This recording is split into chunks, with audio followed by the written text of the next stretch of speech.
بسم اللہ الرحمن الرحیم. دا ایجوکیٹرز آن لائن کلاسز میں آپ کو خوش آمدید کہتی ہوں.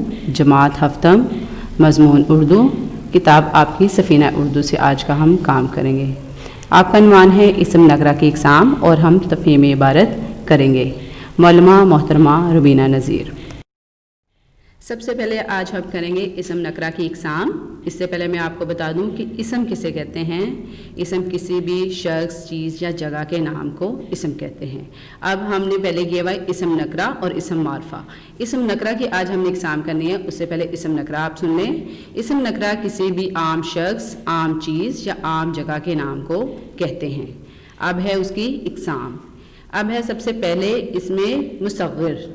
اچھا جی بیٹا، اس میں مصغر جو ہے اس کو ذہن نشی کرنے کے لیے اگر ہم اس کو اصغر کے ساتھ جو ہے ملائیں، یعنی کہ اصغر اور مصغر، ٹھیک ہے، یہ دونوں لفظ جو ہیں یہ ایک ہی تقریباً معنی دیتے ہیں. اصغر جیسے چھوٹا، ٹھیک ہے، مصغر کسی چیز کی یا کسی اسم کی چھوٹائی کو ظاہر کرنے کے لیے جو ہے ہم اسے بولتے ہیں. ٹھیک ہے، اس کی مثال میں آپ کو آپ کے سامنے بتا رہی ہوں تو غور سے سنیے گا. لڑکیاں ڈھولک بجا رہی تھی. اب اس جملے میں جو ڈھولک ہے وہ کیا ہے؟ مصغر. ٹھیک ہے. دوسرا ہے اس پلنگڑی کو برآمدے میں رکھ دو. اب پلنگڑی کیا ہے؟ یہ بھی مصغر ہے. اس ڈبیا میں کیا ہے؟ اب جو ہے جیسے میں نے آپ کو پہلے بھی بتایا ہے کہ ایسے الفاظ جو بالترتیب ڈھول، پلنگ، ڈبے کو ظاہر کر رہے ہیں، گرامر میں اسے اسم مصغر کہتے ہیں. گویا اسم مصغر وہ اسم ہے جس سے کسی اسم کی چھٹائی ظاہر ہو. مثلا ڈھول سے ڈھولک، پلنگ سے پلنگڑی، اور اسی طرح جیسے صندوق بڑی چیز آ جاتی ہے. اب صندوقچہ کیا ہو جائے گا؟ یہ اس کا مصغر ہو جائے گا. ٹھیک ہے. کتاب بڑی کتاب ہوتی ہے. اب کتابچہ یعنی کہ مختصر سی. ٹھیک ہے. یہ آپ کو میں نے اس کی مثالیں دی ہیں تاکہ آپ کو یہ جو ہے اسم مصغر اچھے سے سمجھ آ جائے. اب دوسری قسم ہے اس کی اسم مکبر. جیسے میں نے ابھی آپ کو بتایا ہے کہ مصغر کو کس طرح ذہن میں رکھنا ہے، اسی طرح ہم اسم مکبر کو جو ہے یاد رکھنے کے لیے اسے ملائیں گے اکبر کے ساتھ. جیسے اکبر ہوتا ہے، اس کو ہم کہیں گے اکبر استعمال کیا جاتا ہے بڑائی کے لیے، بڑی چیز کے لیے. ٹھیک ہے. تو اسی طرح اکبر مکبر. ٹھیک ہے. اسم مکبر وہ اسم ہے جو کسی اسم کی بڑھائی کو ظاہر کرے، اور مصغر میں ہم نے کیا بتایا تھا؟ جو کسی چیز کی چھوٹائی کو ظاہر کرے. ٹھیک ہے. اب اس کی مثالیں میں آپ کو بتاتی ہوں. نمبر 1 پہ ہے اتنا بڑا گٹھر کیسے اٹھاؤ گی. نمبر 2 پر عقل کے پیچھے لٹ لیے پھرتا ہے. نمبر 3 تم نے تو ذرا سی بات کا بتنگڑ بنا لیا. دیکھیے اوپر کی مثالوں میں گٹھڑ، لٹ، بتنگڑ ایسے الفاظ ہیں جو بالترتیب گٹھڑی، لاٹھی، بات کی بڑائی کو ظاہر کر رہے ہیں. گرامر میں ایسے اسم کو اسم مکبر کہتے ہیں. جیسے میں نے ابھی آپ کو بتایا کہ یہ جو مکبر ہے اس میں کسی بھی اسم کی بڑھائی کو ظاہر کرنا ہے. ٹھیک ہے. یعنی کہ چیزوں کو چھوٹا نہیں بڑا یہاں پہ ظاہر کرنا ہے. اسی طرح جیسے پگڑی سے پگڑ، چھتری سے چھتر. ٹھیک ہے. یہ اس طرح میں آپ کو ساتھ میں مثالیں دے رہی ہوں. اس کے علاوہ آپ اور بھی خود سے جو ہے لکھ بھی سکتے ہیں، آپ کے ذہن میں بھی آنے چاہیے. یہ مختلف الفاظ کو آپ ملا کر اس کو زیادہ اچھے طریقے سے کر سکتے ہیں. اس کی خود سے مثالیں بنائیں گے تو آپ کے لیے زیادہ آسانی ہو جائے گی اس کو ذہن میں رکھنے کے لیے. ٹھیک ہے. اسم نکرہ کی تیسری قسم ہے اسم ظرف. ٹھیک ہے. اس کی مثال ہے ہم نے عید کی نماز عیدگاہ میں پڑھی. اب عیدگاہ کیا ہے؟ یہ ایک جگہ ہے. ٹھیک ہے. اس لیے عیدگاہ جو ہے اسے اسم ظرف کہیں گے. دوسری ہے خالدہ باورچی خانے میں چائے بنا رہی ہے. اب باورچی خانہ کیا ہے؟ یہ بھی ایک مقام ہے، ایک جگہ ہے. ٹھیک ہے. اب یہ کیا ہے؟ اسم ظرف کہلائے گا. نمبر 3 پہ مزدور صبح سے شام تک کام کرتے ہیں. اب صبح اور شام کیا ہے؟ ظرف. ٹھیک ہے. اب میں اس کی تھوڑی سی ڈیٹیل بتا دیتی ہوں کہ اسم ظرف جو ہیں اس کی بھی آگے سے 2 اقسام آ جاتے ہیں. اسم ظرف مکان، یہ آپ کو سمجھانے کے لیے بتائی جا رہی ہیں. اسم ظرف مکان جو جگہ یا مقام کے معنی دے. ٹھیک ہے. اور اسم ظرف زمان یعنی کہ جو وقت اور زمانے کو. اب یہاں پر یہ دونوں چیزیں بتائی جا رہی ہیں. ٹھیک ہے. میں پھر دوبارہ سے پڑھ رہی ہوں، غور سے سنیے گا. عیدگاہ، باورچی خانہ ایسے الفاظ ہیں جو جگہ کے معنی دے رہے ہیں، جبکہ صبح اور شام کے الفاظ وقت اور زمانے کو ظاہر کرتے ہیں۔ گرامر کی زبان میں پہلی قسم کے الفاظ کو اسم ظرف مکان اور دوسری قسم والے الفاظ کو اسم ظرف زمان کہتے ہیں۔ گویا اسم ظرف کی دو اقسام ہیں۔ اس میں ظرف کی میں نے آپ کو جیسے پہلے بھی وضاحت بتائی ہے کہ اس کی دو اقسام ہیں، اس میں ظرف مقام اور اس میں ظرف زمان۔ اس میں ظرف مقام ہے وہ اسم ہے جو جگہ یا مقام کے معنی دیتا ہو، جیسے عیدگاہ، باورچی خانہ، مدرسہ، اسٹیشن، باغ، مکتب وغیرہ۔ اس میں ظرف زمان وہ اسم ہے جو وقت یا زمانے کے معنی دیتا ہے، جیسے صبح شام، دن رات، دوپہر، رات 12 بجے، اتوار سے وغیرہ۔ اس میں آلہ، بیٹا اس میں آلہ وہ قسم ہے جس میں کسی بھی اوزار یا ہتھیار کا نام ہو، ٹھیک ہے۔ اس کی مثالیں آپ کے سامنے ہیں۔ شکاری نے بندوق اٹھائی اور شکار کو چل نکلا۔ اب بندوق کیا ہے؟ بندوق اس میں آلہ ہے، ٹھیک ہے۔ دوسری ہے یہ چھری بہت تیز ہے۔ اب چھری کیا ہے؟ چھری بھی اس میں آلہ ہے۔ نمبر 3 پہ قلم میں تلوار سے زیادہ طاقت ہے۔ اب قلم اور تلوار یہ دونوں کیا ہے؟ یہ دونوں اس میں آلہ ہیں۔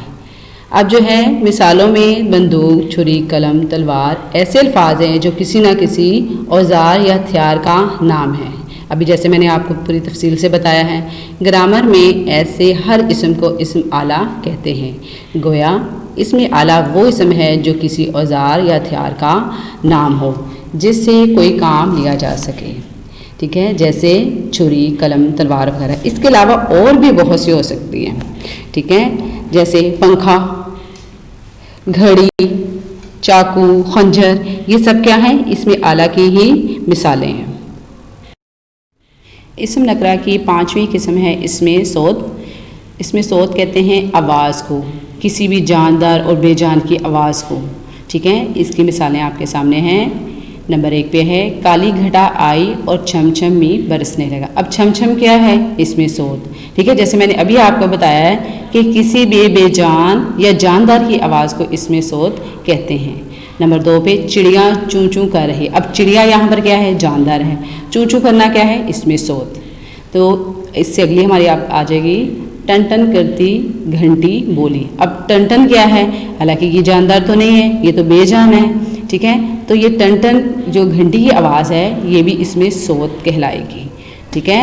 اب جو ہے اس کی مزید تھوڑی سی میں آپ کو وضاحت دے دیتی ہوں کہ اوپر کی مثالوں میں چھم چھم، چوں چوں، ٹن ٹن ایسے الفاظ ہیں جو کسی نہ کسی جاندار یا غیر جاندار چیز کی آواز کو ظاہر کرتے ہیں۔ گرامر میں ایسے ہر لفظ کو اس میں صوت کہتے ہیں۔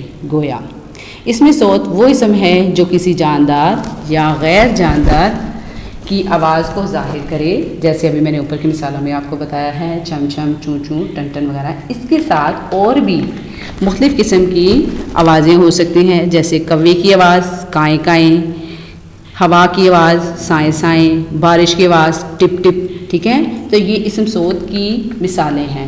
آپ کو میں نے جو ہے اسم نکرہ کی 5 اقسام کروا دی ہیں، یقیناً آپ نے اچھے سے سنی ہوں گی اور آپ نے خود اس کی اور مختلف مثالیں بنا کے اس کو اچھے سے یاد کرنا ہے اور اپنی نیٹ کاپی پہ لکھنا ہے۔ جی بیٹا، اب ہم کریں گے تفہیم عبارت۔ تفہیم عبارت کرنے سے پہلے میں آپ کو چند ضروری باتیں بتاؤں گی کہ یہ ایک پیراگراف ہوتا ہے۔ پیراگراف میں سے ہم نے جو ہے سوالات کے جوابات دینے ہیں۔ اس کو آپ غور سے پڑھیں گے، اس کو 2 سے 3 دفعہ آپ پڑھیں گے تو آپ آسانی سے سوالات کے جوابات لکھ سکتے ہیں۔ تو میں یہ اس عبارت کو پڑھنے لگی ہوں، غور سے سنتے جائیے گا۔ انسانی زندگی کے لیے یوں تو غذا بھی اہم ہے اور پانی بھی، لیکن ہوا کو اولویت حاصل ہے۔ اگر ہوا نہ ملے تو چند لمحوں میں زندگی ختم ہو سکتی ہے، اور اگر ہوا کم ہو جائے تو ہر لمحے اس کی کمی کا احساس ہوتا ہے۔ یہ قدرت کا عظیم تحفہ ہے۔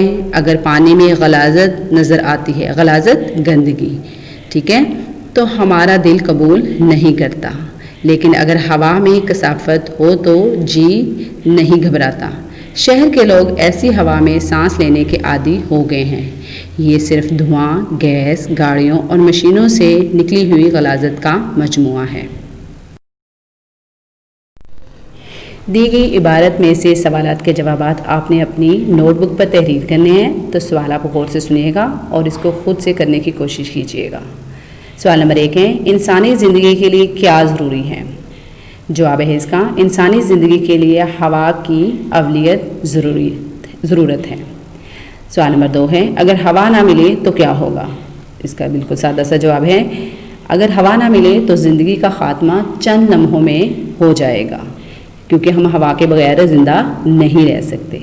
سوال نمبر 3 ہے، ہمارا دل کیا قبول نہیں کرتا؟ اس کا جواب ہے، اگر پانی میں غلاظت ہو تو غلاظت میں گندگی ہو تو ہمارا دل اسے قبول نہیں کرتا۔ کیا آپ بھی اس چیز کو جانتے ہیں کہ گندے پانی سے ہم جو ہے منہ ہاتھ دھو سکتے ہیں؟ ہم پانی جو ہے گندا پی سکتے ہیں؟ کبھی بھی نہیں۔ تو ہمارا جو ہے غلاظت والا جو پانی ہے اس کو پینے کو بالکل بھی دل نہیں کرے گا اور ہمارا دل اسے قبول نہیں کرتا۔ سوال نمبر 4 ہے آپ کا، شہر کے لوگ کیسی ہوا کے عادی ہیں؟ جواب ہے اس کا، شہر کے لوگ دھواں اور مشینوں سے نکلی ہوئی آلودہ ہوا میں سانس لینے کے عادی ہیں۔ ٹھیک ہے، اس کا اگلا ہے سوال، عبارت کا مناسب عنوان تحریر کیجیے۔ تو یہ بیٹا آپ نے اس کو تفہیم عبارت کو اچھی طرح پڑھنا ہے اور پھر آپ نے خود اس کا مناسب عنوان لکھنا ہے۔ بیٹا آج ہم نے اسم نکرہ کی اقسام کی ہیں، میں نے آپ کو اچھے سے سمجھانے کی کوشش کی ہے، میں امید کرتی ہوں آپ کو اچھے سے سمجھ آ گئی ہوگی۔ اس کے ساتھ آج ہم نے تفہیم عبارت کی ہے، آپ نے اس کو اچھے سے پڑھنا ہے۔ ٹھیک ہے، اپنا بہت خیال رکھیے گا، اللہ حافظ۔